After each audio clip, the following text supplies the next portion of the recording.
Before we start, do you remember anything about the natural disaster and how you should talk about it? Yeah. Okay, so how many natural disaster we have learned? 5. But there are still more. 5? Are you sure we only learned 5? Yeah, we have learned 5. Okay, so what are those? Can you tell me? What are the natural disaster that we have learned? The first one might be, the first one is earthquake, seconds, tsunami, tornado, drought, um, and flood, flood, flood. Yes, flood.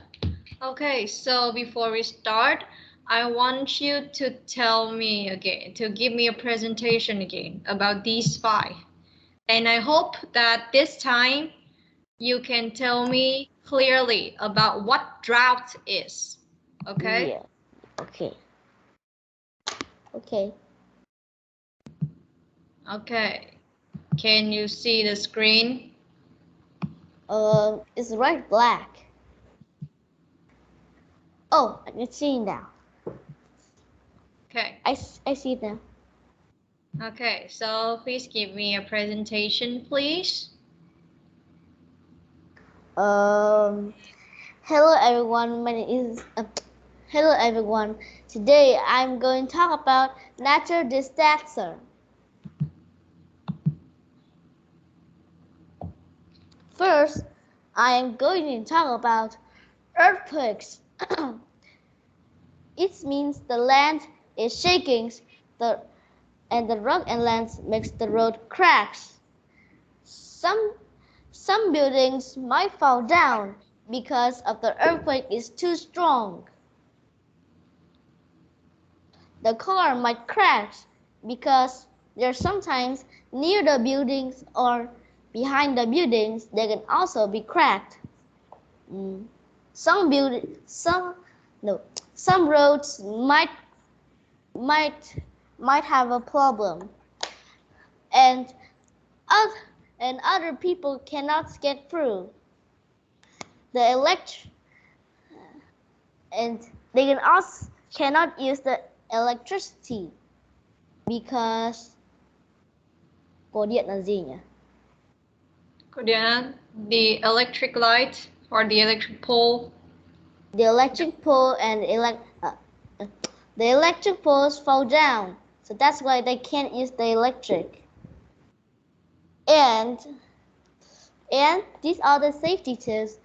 If you see earthquakes, you can hide under the desks or tables.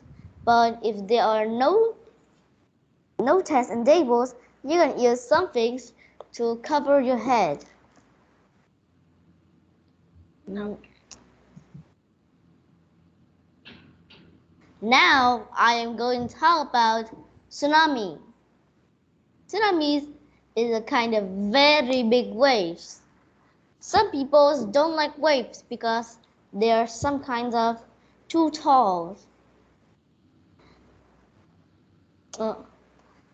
That waves came from the oceans to the cities or the streets. Wait. Cô bị dính phím. Okay, continue. Some things outside like cars, trees, or or or something else float on the water. Float on the water. I don't like the waters came to the street. Came to the city because cities is my favorite places. Some people might float on the water, but they can also hold tight on something too, for safe. But some other people stay in houses. But the more safe is they have to stay in a very tall building. I like to hide in a skyscrapers because they are very tall. Next. The next one is tornado. It is a really big storm. The storm is really strong. It's just like a little storm that hits trees or something. And its tornadoes have a very strongest wind. It can blow trees too, and some kind of houses. The tornado is some kind of thing that stuck everything into a tornado. I don't want to stuck in a tornado, so I want to stay in a basement. That is much safer. Okay, next.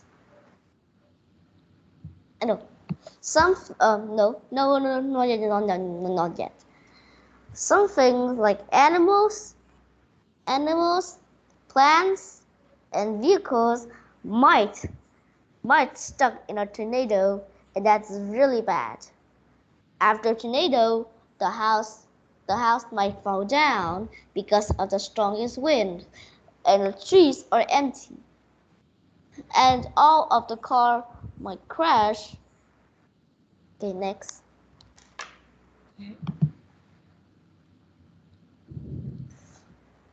And this time I'm going to talk about drought. It is really in drought. The ground is really dry. The farmer can't grow trees because of the ground. It is really hot there. Some peoples might need sunlight, but not a lot, because when a farmer when a farmer works in drought, it is really hot there. Some trees might die because they don't have any water. People often need water too.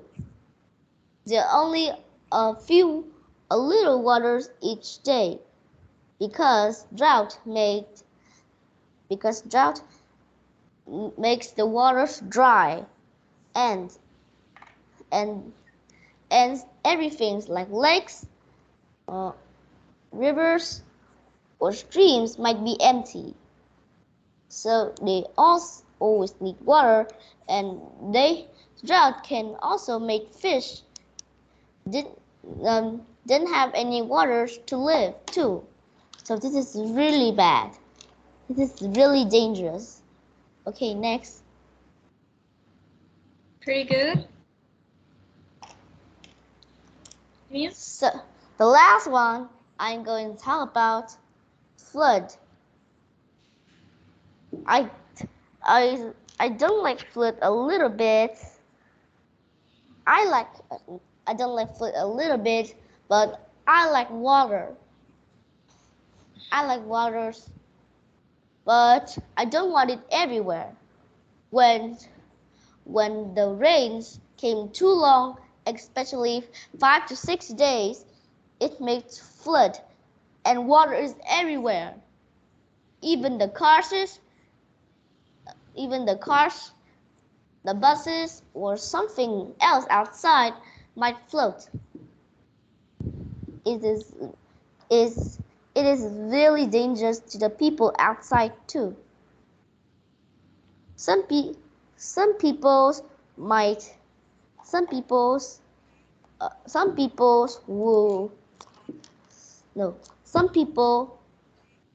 in a house that is two floors that is safe, because I think that the water is only covered in one floor, and it's really dangerous. Can you say the sentence again? Maybe I will use the other sentence.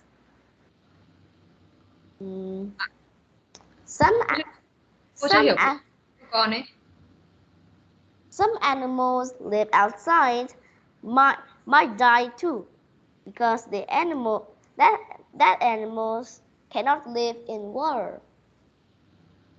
In here, for example, when flood is coming in here, there are a lot of fish came to the street and they live there.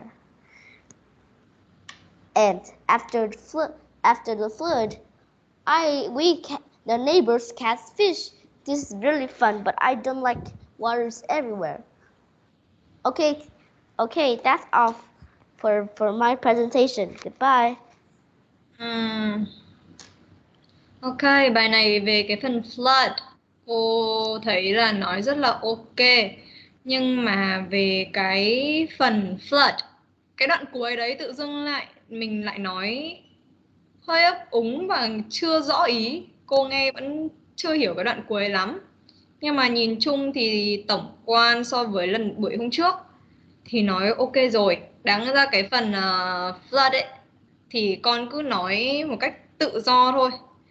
Và cứ đừng có mà cố gắng là phải nói thật là, ý là đương nhiên mình phải nói nhiều, nhưng mà không cần phải cố gắng là mình nói văn vẻ quá nhiều. Còn mình cứ nói giống như lần trước là ok rồi. Lần này nói cái flood này hơi không được ổn lắm đến phút cuối. Còn đoạn đầu khi mà mình nói các thuộc tính, ý là flood là nói như thế nào thứ thì khá là ok. Thì mình sẽ rút kinh nghiệm cho lần tới nhé. Okay. Và cô muốn là kiểu mình phải tự hiểu nữa, là mình sẽ không phải bị phụ thuộc vào cái slide quá nhiều, mà bây giờ cô hỏi hoặc là ai đó hỏi là what is flood, what is drought, what is earthquake, thì là con nói được luôn. Hiểu ý cô không? Yeah. Okay, so now let's continue to the next one. Today we will learn the last three. So the first one is volcano eruption. So you know what is the volcano is, right? Uh-huh. Yeah, so I don't like volcanoes. yeah. Volcano is a very huge mountain, but it is very different from the normal mountain because it can explode. Volcanoes is a mountain that's carrying a lot of lava. Yeah, it can have lava, and the lava is super, super hot. Yeah, I know. Everyone's know. Yeah, of course, but do you know like what happened if you touch lava? Burn. Yeah, okay. So you will not get burnt. You will die immediately. You don't have the time to feel hurt. You don't have the time to feel hot. When the lava touch you, your hand immediately disappear. Uh-huh. Because it's super hot. For example, if you touch the fire, hey, focus. Yeah, I know. Focus. I am. Bỏ đồ chơi đi nào. I'm still focused. Không nghịch đồ chơi nhá. Okay. For example, when you have the lava, for example, if you touch a fire, you might get burned and you might feel hot, but you don't die immediately. But with the lava, if you touch it, you might die immediately, disappear immediately. So that is why lava is more dangerous than fire. So people, when they see an volcano eruption. Wait. Lava is a water fire. Yeah. Everyone knows.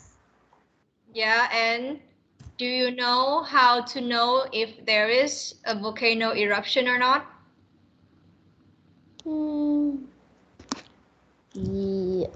Is that a natural disaster? No, I mean, do you know that how can we know that volcano eruption is coming, is happening? How can we know? So that we can escape or we can run before the eruption happen. I think so. Nào tập trung nào, có hiểu câu hỏi cô không? Can you say again? How can we know that the volcano eruption is gonna happen so that we can run away before it happens? We can't run away too fast because the lava drops out too fast. Có hiểu câu hỏi của cô không? Yeah. Vì con trả lời sai rồi. I just explained. No, it's not what I'm looking for. But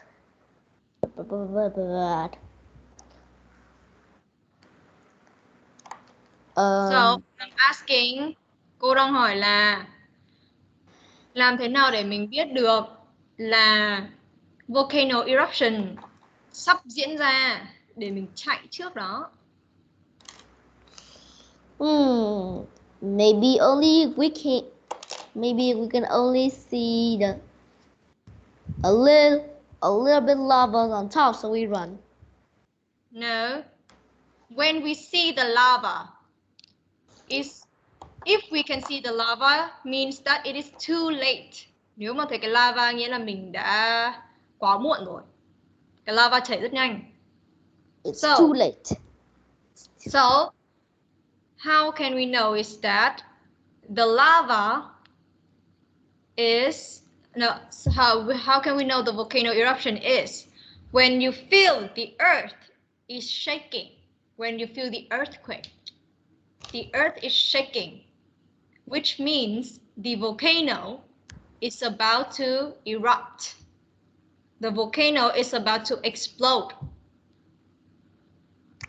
I know what that means. Nào, thế dịch sang tiếng Việt cho cô đi nào, cô vừa nói gì? But I can't, I only explain. Con có hiểu cô vừa nói gì không? Yeah, but I only can explain. Thì em cứ giải thích bằng tiếng Việt đi, xem là cái vừa rồi cô vừa nói là ý như thế nào. You means that you means that is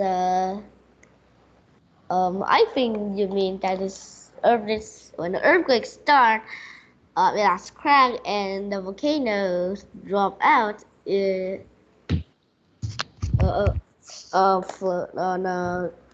Tập trung nào, cất đồ chơi đi. Yeah. Okay. Với cả nếu không hiểu thì phải bảo là không hiểu không nha, thì cô sẽ giải thích bằng tiếng Việt. How can we know the volcano eruption is happening? It's when the earth is shaking, not earthquake. It's different from the earthquake. The earthquake is when the road might crack or the rock might fall, but with volcano eruption, the ground will just shaking. You feel that it is shaking underneath. And if you live near a volcano, means that the volcano is about to explode. Do you understand? Yeah. Explain it again.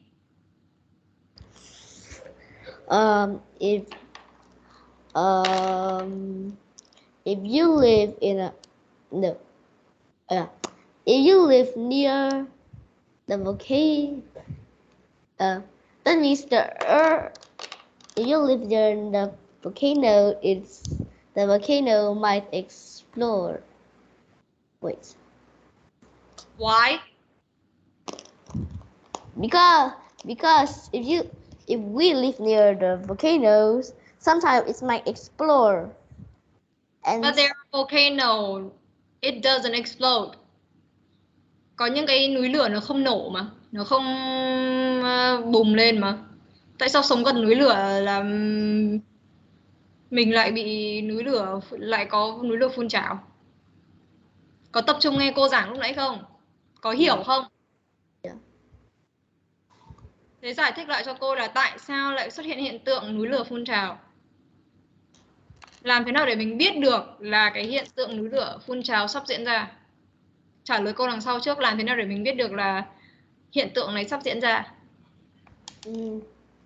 This volcano eruptions can only happens when earthquakes. No. Cô đã nói là cái việc mặt đất rung khi núi lửa phun trào nó khác với cả earthquake. Nếu mà hai cái giống nhau thì tại sao lại phải chia ra thành hai cái? Yeah. Nào có tập trung không? Nào cất hết đồ chơi đi. Bây giờ cô mà thấy ấy đồ chơi nữa là thôi cô kết thúc buổi học luôn. Cô không dạy nữa. Ok.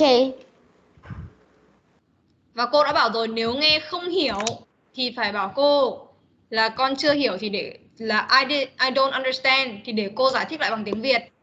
Chứ bây giờ cô giải thích bằng tiếng Anh xong mình lại giải thích thành một cái hướng hoàn toàn khác. Tập trung nào. Okay. Nào, không gặm đồ chơi. I focus. Okay, the volcano eruption happens. Nào, ngồi vào giữa không mình. No. The volcano eruption happens when the earth is shaking. And if you live near a volcano and you can feel the earth, the land is shaking, means the volcano is about to explode. Nghe có hiểu không? Yeah. Explain it again.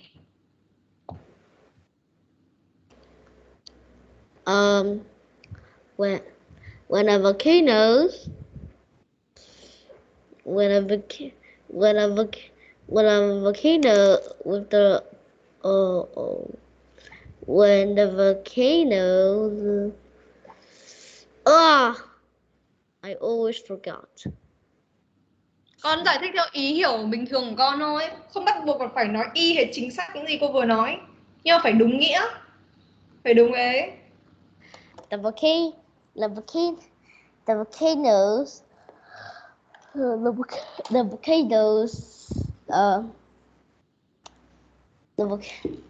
the volcanoes might happens at the end of the no. Oh, this is difficult. It's not difficult because you're not focused. But it is so hard. Giải thích bằng tiếng Việt đi vậy.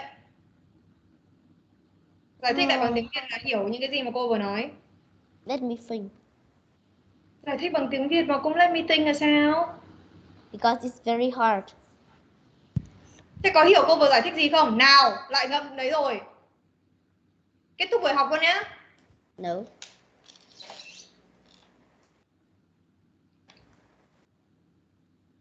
Thế nghe có hiểu cô giải thích bằng tiếng Anh không? Vietnamese. Nghe trước đấy là nghe cái đoạn cô giải thích bằng tiếng Anh có hiểu không? No.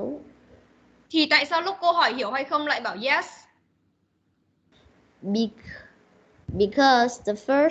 Because when you saying I understand, but after that I can't. Thế có phải là không tập trung thế nên là mình hiểu lúc đầu xong lại lúc sau lại không hiểu không? Nào ngậm tiếp là thôi này. Cô nói lần cuối nhá. Là không tập trung mà thôi, cô không dạy nữa.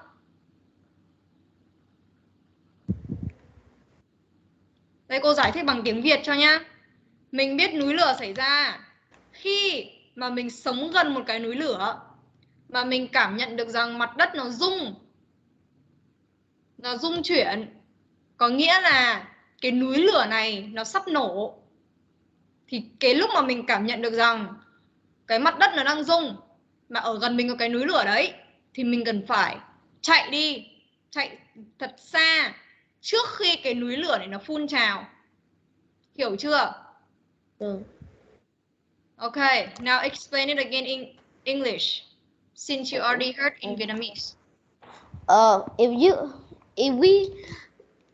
If someone's live near the volcanoes, and they see the ground that is shaking, that means the volcanoes will happen, and the will explode. Okay. So, and then you will explain what is a volcano eruption is. Sau khi con nói cái dấu hiệu nhận biết là khi nào cái núi lửa xảy ra, thì bắt đầu giải thích cái việc volcano eruption nó là gì, nó như thế nào. Okay, understand the flow? Yeah. Okay, so after that, you can say when there is volcano, it will be very explosive. There will be lava. Lava is super hot and it can burn everything immediately. And volcano eruption will create a lot of ash and dust that can harm your eyes, your breath, and you might die immediately because of the lava and the ash and dust. Nào để cô giải thích lại bằng tiếng Việt. Yeah. Đầu tiên, việc núi lửa phun trào, thứ nhất là nó rất là explosive, nghĩa là nó rất là bùng nổ. Nó bùng một phát luôn. Thứ nhất là khi mà mình thấy được cái mặt đất rung rồi thì nó sẽ bùng luôn, nó nổ luôn. Và từ cái miệng núi lửa thì mình không cần phải nói là at the mouth of the volcano, mình không nói thế. Mình chỉ nói đơn giản là there will be lava. Mình sẽ có lava xuất hiện, sẽ có dung nham xuất hiện. Và dung nham rất là nóng. Nó có thể đốt cháy tất cả mọi thứ ngay khi vừa chạm vào. Và mình sẽ không thể nào cảm nhận đau đớn khi mà xuất hiện lava. Tại vì lava nó đốt rất nhanh. Chỉ cần mất 1 giây thôi, mình mà còn ở lại đấy và mình bị lava chạm vào, 1 giây sau là mình đi luôn. Mình không kịp cảm nhận đau đớn hay gì hết. Và cuối cùng, việc núi lửa phun trào sẽ tạo ra rất nhiều bụi và khói. Nó có hại cho mắt và cho việc mình hít thở. Sau này, ý là sau này khi mà cái núi lửa phun trào xong ấy, mà kiểu lúc đấy nó cũng ngừng chảy các thứ rồi, mà mình quay lại cái nơi mình sống thì cái khói nó chưa hết, cái bụi nó cũng chưa hết thì nó rất là độc. Giống như việc con đi hóa vàng, con thấy cái khói của cái chỗ hóa vàng là khó chịu không? Yeah. Thì đấy, nó cũng gần tương tự như thế, là cái mùi khói nó rất khó chịu và có rất nhiều bụi.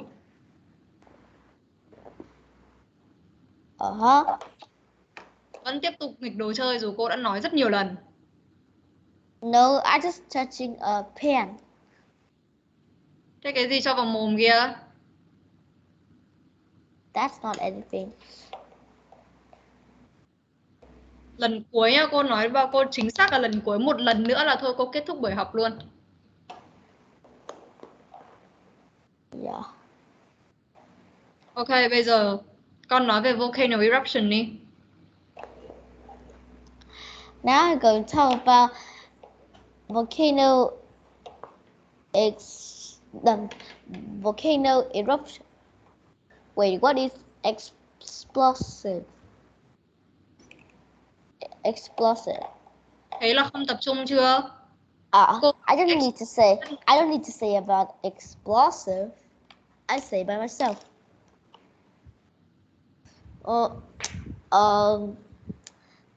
The volcano is a kind of mountains full of lava. Lava is water, is a fire water that is really hot. If you live near the volcano, you see the ground shaking that means the volcano will explode, and it's really dangerous. The lavas only explode only one second at no the so everything is nearby the volcanoes, it will be burned and get on fire. When we touch the lavas, it will harm our eyes and brains and might make us die too. It might be very hot.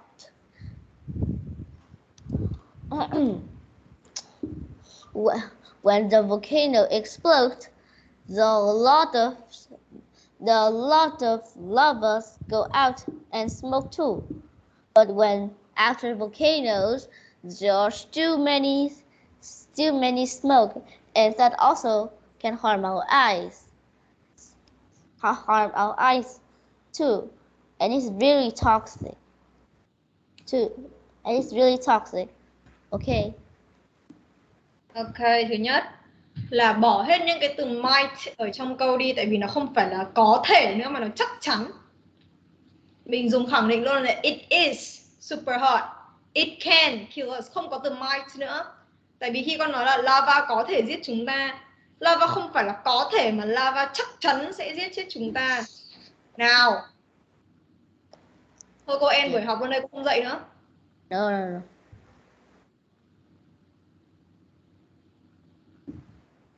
Bỏ hết đồ chơi đi, bây giờ cô nói đúng một lần nữa thôi.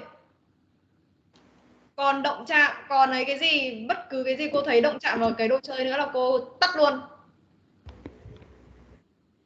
Tự học. Xong buổi sau cô vẫn sẽ kiểm tra. Yeah. Nên thứ nhất là mình bỏ hết từ might đi. Mình không dùng might ở đây, mình dùng hết là khẳng định. Ok? Và tiếp theo là bị lặp ý khá là nhiều. Là con bị lặp đi lại cái từ. Con dùng đi từ to tận 3 lần trong một câu. Cũng cái gì nó cũng. Ở phần cuối, con xem record lại là biết. Con lặp lại rất nhiều. Mình nói thì thứ nhất mình phải xếp thứ tự.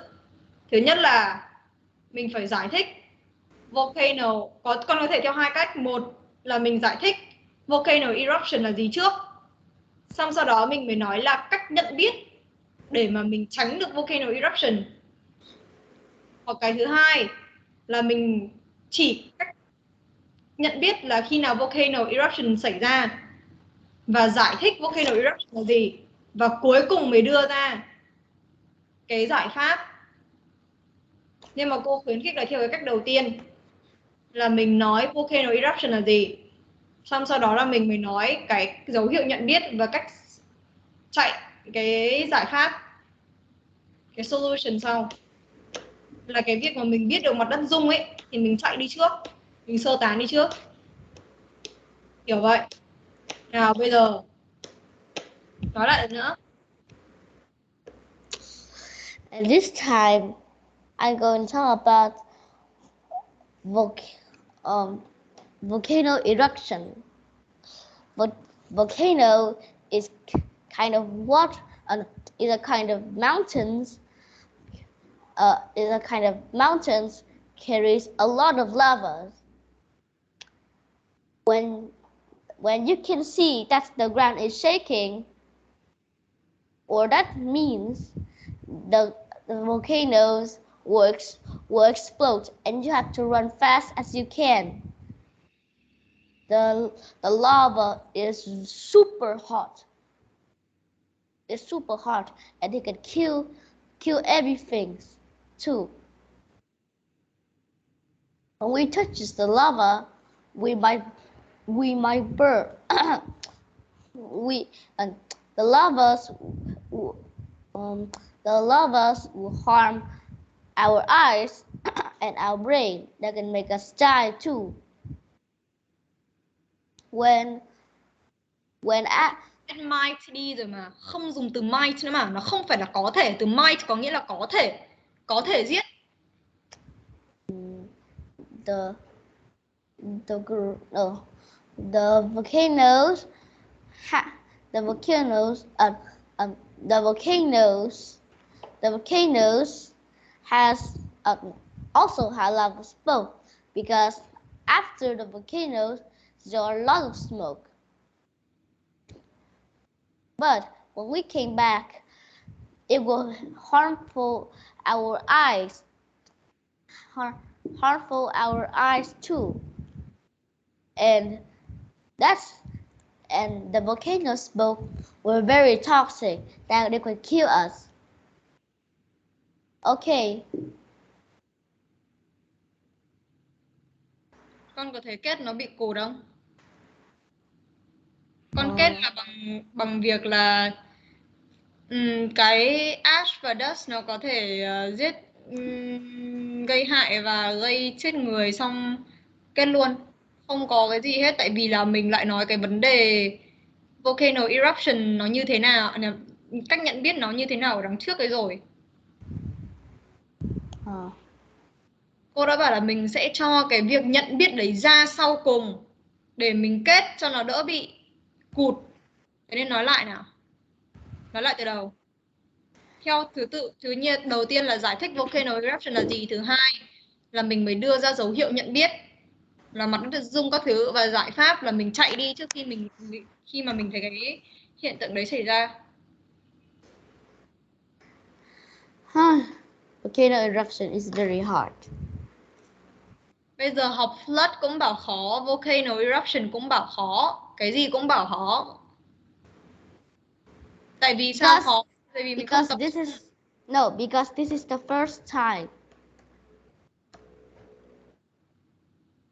Với cả mình cũng không tập trung nữa. Cô đã bảo rồi, một em bé 6 tuổi em ấy còn nói được cái chủ đề này, làm sao mà mình không nói được. Are you sure? Chắc chắn. Cô dạy rồi. I don't care. Nào bây giờ nói lại đi.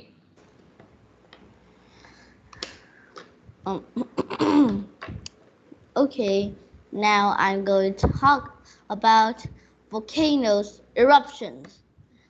Volcanoes means the mountains that is full of lava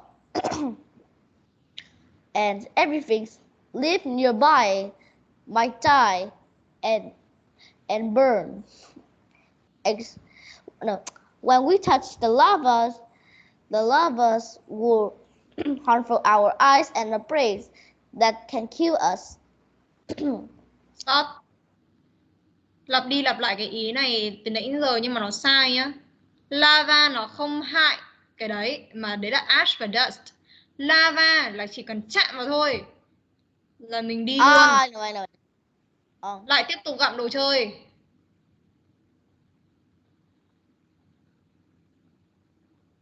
Thôi cô end buổi học đây. Cô không thấy là buổi học hôm nay có hiệu quả. Tại vì mình không nghe theo lời cô. Cái đây không phải là lần đầu tiên cô nhắc nhá. Cô nhắc từ đầu buổi đến giờ rồi. Và cô thấy đây rằng là mình nói không tập trung chỉ vì cứ ngồi nghịch cái đấy. Có nói được không? Yeah. Có tập trung được không? Yeah. Cô đã bảo là cô còn nhìn thấy cái việc động chạm với đồ chơi một lần nữa là cô ấy rồi mà sao vẫn tiếp tục?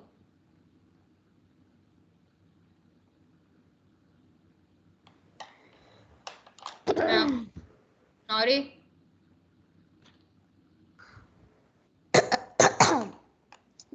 Okay, now I'm going to talk about volcano eruption. It means the volcano. That means the. Okay, now I'm going to talk about volcano eruption. Volcano means a mountain carries a lot of lava, and everything nearby might die. When we touch the lava, It's very hot, and it make us die too. The volcanoes also have a lot of smoke too. When when the no when you live near the volcanoes, you might see the ground shaking. That means the volcano will explode.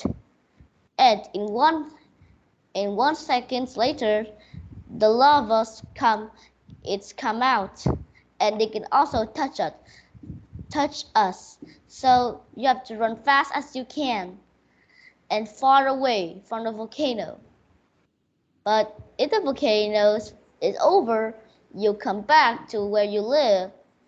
But there's still a lot of smoke, and it makes and our eyes and brains too, and it's very toxic to us. Okay. Đấy, lặp lại từ to rất nhiều nhá. Mình dùng những cái từ khác như kiểu also, hoặc là it can make us, hoặc là thậm chí không cần dùng từ to, không cần nói thêm từ to cũng được. Cứ nói một câu thôi là xong. Không cần phải thêm từ to đấy. Ok. Cái này tạm cho qua chứ vẫn chưa ổn đâu. Về phải tập nói lại cái đấy đi. Nào. Tiếp theo. Landslide. Do you know what landslide is? Landslide it means the road covers in rocks. And cannot make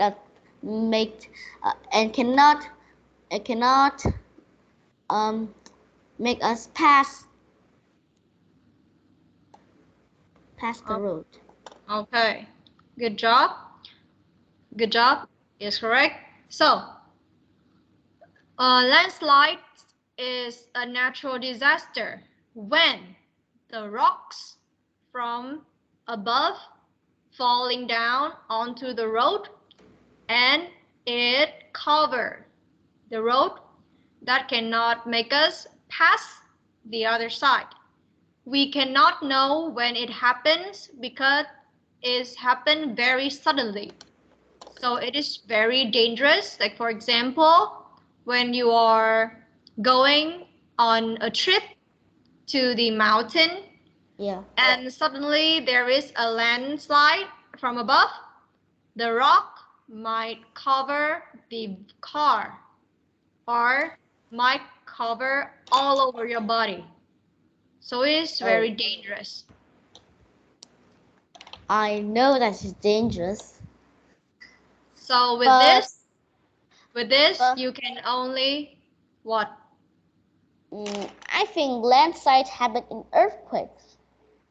No. Landslide happen is not only about earthquake. Sometimes, but not always. Because it happens really suddenly. Nó xuất hiện bất ngờ.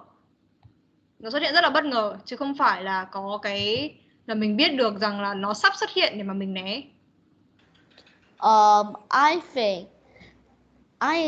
I think some people make this landslide. How? I have watched a film. There is a two peoples is on top of the mountains, and they have to find the fossils here. They use one man is really clever, and the other man is not. The clever man use the axe to find the fossils, but the other man use some kinds of a hammer. It's really big and crash it, and the rock side and the just like the mountains shaking, and all of the rocks all the rocks fall down. Yeah, that can also cause to landslide. Đó là một nguyên nhân dẫn đến landslide, thế nên cô mới bảo là landslide nó xảy ra rất là bất ngờ, chứ nó không phụ thuộc vào bất cứ cái gì cả. Tại vì earthquake có thể là nguyên nhân, con người cũng có thể là nguyên nhân, cái gì cũng có thể là nguyên nhân dẫn đến landslide. Thế nên cái này xảy ra rất là bất ngờ. And is it also when the rocks, just like a round rocks, is everywhere? No, just like this road, the rocks, many rocks. This rock is here. This rock is here. This rock is here. Is that called landslide? No. But it's also cannot make us pass the other side. Landslide. Land. Slide. Land nghĩa là một cái phần đất nó slide từ bên trên xuống, nó trượt từ bên trên xuống, nó đổ từ bên trên xuống. Nếu mà chỉ có từng này viên đá nó rất là to, nó chắn đường, nó không được tính là landslide. Tại vì landslide là những cái là như kiểu một cái vùng đất ấy, như kiểu một cái vùng đất rất lớn, nó trôi từ bên trên xuống, thế nên người ta mới đặt là landslide. Land that's sliding down. But how can we pass it? We have to wait for people who come and clean it up. I think the bulldozers would do it, because it will. The bulldozer. Do you know that one? No. Bulldozer. If you don't know, so that's okay. Ok, thì cái landslide đấy mình chỉ có thể đợi người đến, những người sẽ luôn luôn có một cái đội mà họ đến để mà họ dẹp cái đường đi cho mình. Wait, can we walk over the landslide? No. Why? Bây giờ con đi xe ô tô thì con định lái cái ô tô lên cái landslide kiểu gì? No, I mean walk over. Có. So that's what I'm talking about. Giống như cái việc con trèo thôi. Nào, thì bây giờ nói nốt về cái landslide này đi nào. Okay, now I'm going to talk about. Wait a minute. Wait, before I can tell landslide, I see the slide. It said rocks fall down. Thì những thì đường có phải cấu tạo từ đá không? But the road is not made out of rocks. Có con ạ. Huh? How? Nói đi. Mom. Teacher. What is milk? No. Can you Vietnamese the word? Can you? My mom says the road is made out of. Có nghĩa là con đường được làm mía. What do we call? Cái đường bê tông bình thường của mình, cái đường bê tông của mình nó sẽ dùng sỏi đá các thứ. Mình có một cái lớp như thế ở bên dưới. Thế nên mình sẽ nói là rocks falling down, nó cũng không sai. Tại vì là ở trên núi, những cái núi đấy con nhìn thấy có phải là mấy cái đất xong nó cũng thành mấy cái viên như kiểu viên đá các thứ đấy, nó rơi xuống. It's dry to rocks. No, rocks fall down.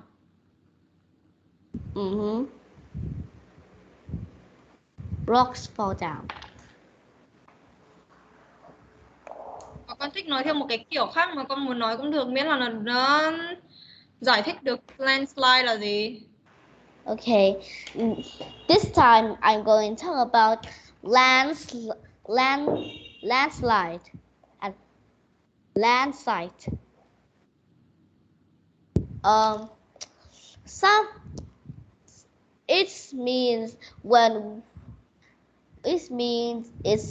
We don't know when it's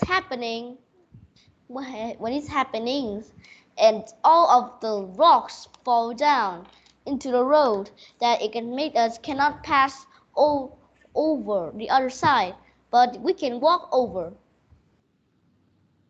Some construction sites, like excavators, can clean it up and can clean it up too. But this is really bad.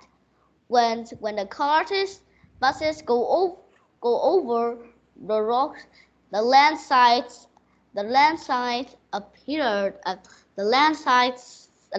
The rock comes and it falls down on the rocks. It's covered all of the vehicles and our bodies too. It is really dangerous. Okay.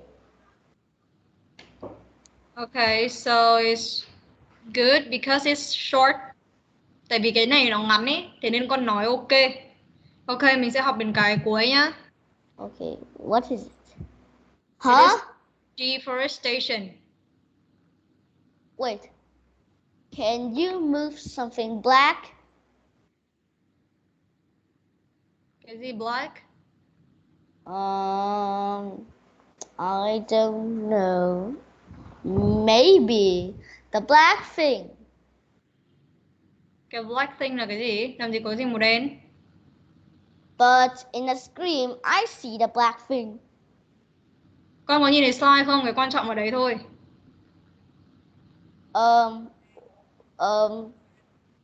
Deforestation what? Deforestation. Deforestation. Oh, that's the black thing. You remove it. Yeah, that's right. Okay, chưa? Okay. Okay, deforestation. Yeah. Is that means the forests have any problems? Yes. So, deforestation happens when people cutting down all the trees. Or so the animals. Wait, Tina. Is it some kind of lightning?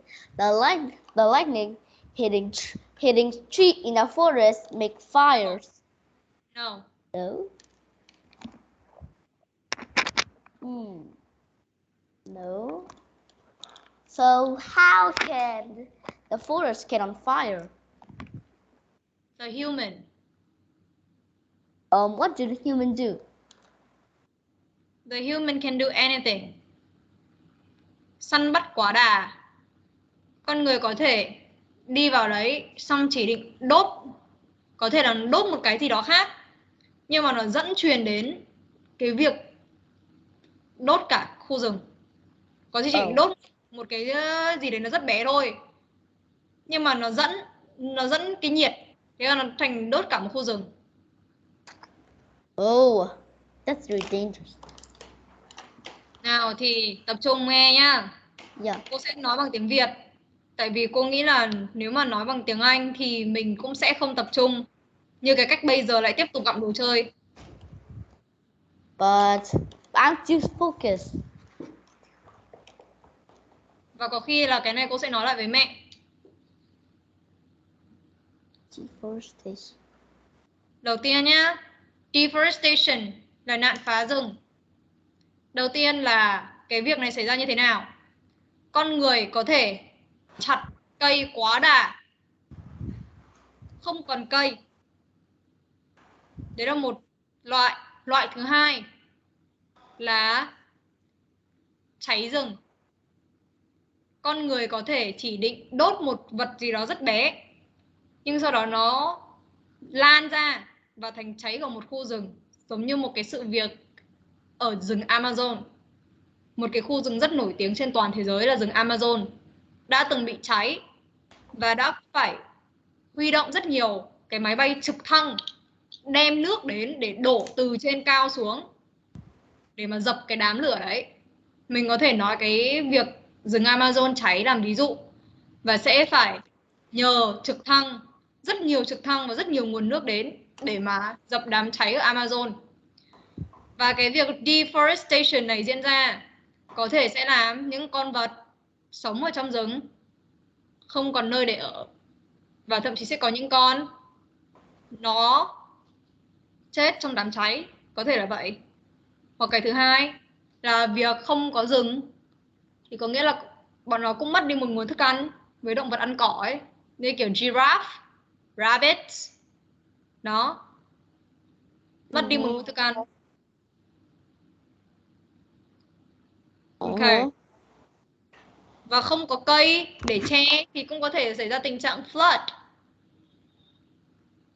Nói chung là nó rất liên kết với nhau. Nào, bây giờ the trees, but some animals makes fix the trees is their home, just like a tree, just like birds is nest on the trees, in a tree, or pig, or squirrel. or squirrel live in tree too, but they cut down, so there's nowhere to live. Thì con có thể cho cái đấy vào làm ví dụ nào. Bây giờ mình nói về deforestation đi nào. Not deforestation là được nghỉ rồi. Okay, the last one I'm going to talk about deforestation. This is really bad to the animals because all of the people cut all the trees and make fires in the forest too. In the past, Amazon is a very famous forest in the world, but some people cut out trees and make a fire there. It's harmful animals that don't have places to live and also can kill them too.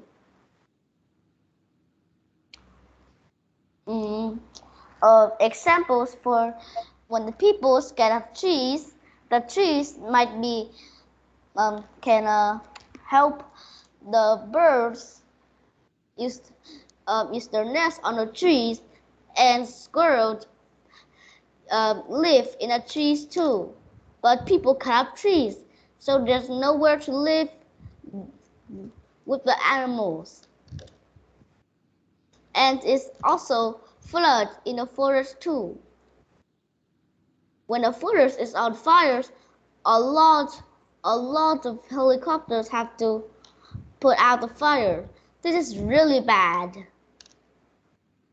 Okay.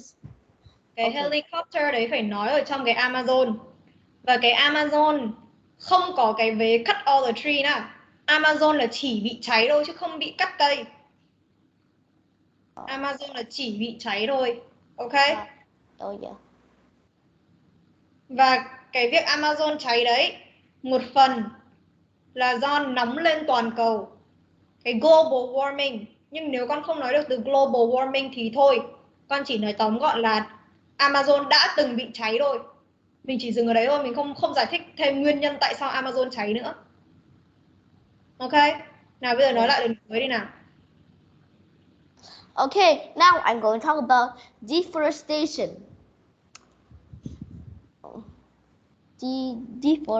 Deforestation. This is really bad to the animals because all of the people cut up trees and put the fires in the forest there.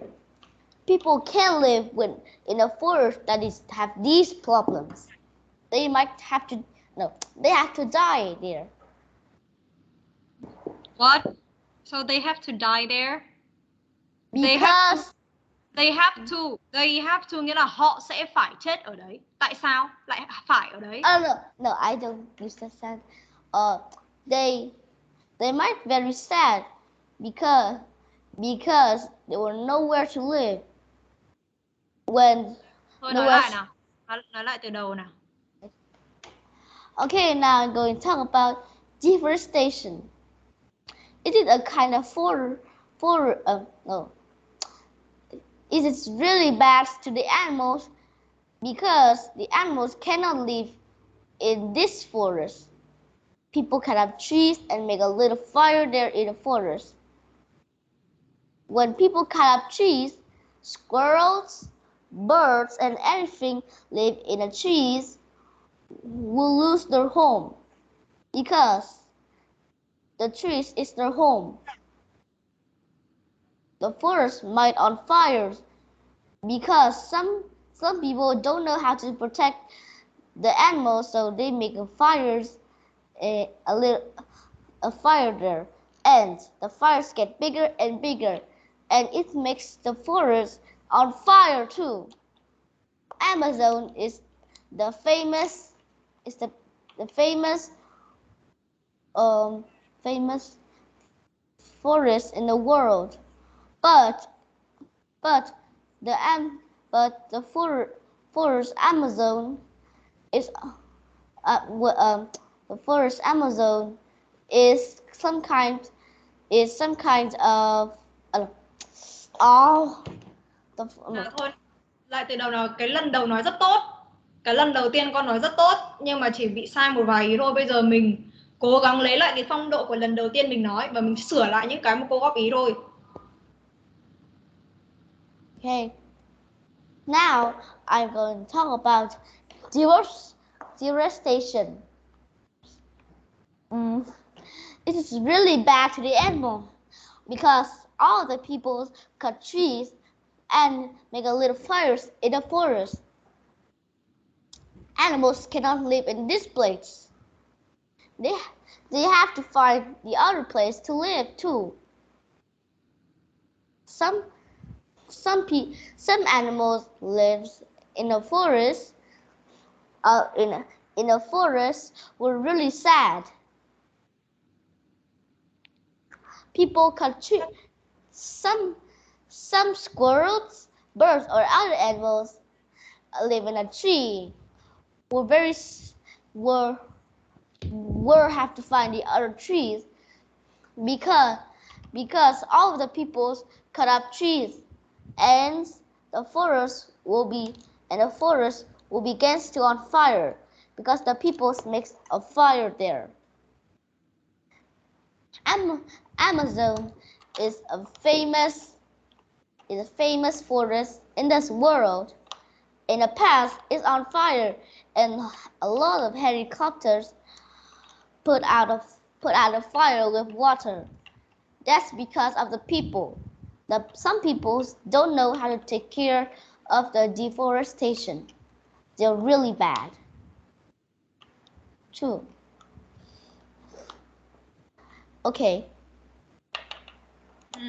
Lần này thì mình lại không nói cái ý là sóc với cả chim thì cần phải có cây để sống nha.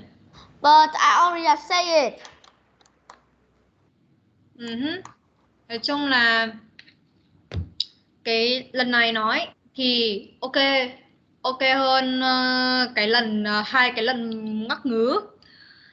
Nhưng mà ấy, mình cố gắng tránh lặp đi lặp lại cái từ to. Vẫn bị lặp từ to quá. Ok. Về nhà luyện nói 3 cái còn lại. Còn buổi hôm nay mình học đến đây thôi. Goodbye, Bin. Goodbye.